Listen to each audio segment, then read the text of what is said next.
Just looking at those pictures, I could easily tear up. Holly Putterbaugh and Lois Farnham's photo album is a time capsule of a landmark victory for LGBTQ+ Americans. I think we did make a difference. Marriage is a fundamental human right. In 1997, they and two other couples sued Vermont. I think Vermont is a place where this can happen. Arguing a ban on same-sex marriage violated their state's constitution. What will be taught to our children? While demonstrations divided the state. It disgusts me. Yeah, it's a national embarrassment.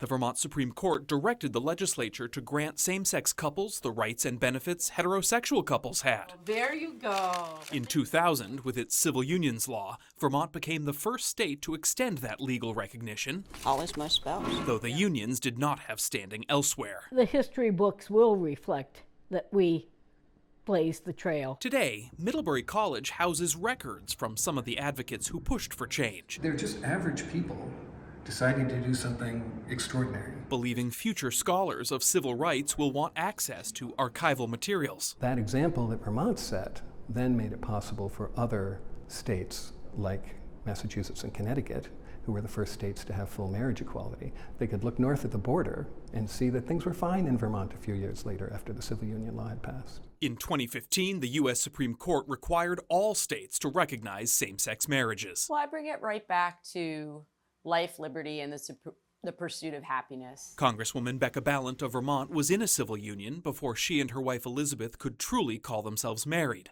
The federal lawmaker sees that chapter as worthy of reflecting on as America celebrates its 250th birthday. We can do hard things as Americans. We can have hard conversations. We can engage in difficult policy decisions, and we can come out whole on the other end. They're all stepping stones. Back to the Trailblazers, Holly and Lois were grateful to have played a part in helping move the nation toward greater equality for all. That was a big deal at the time, and it still is a big deal. Marking America 250, I'm Jack Thurston in Middlebury, Vermont.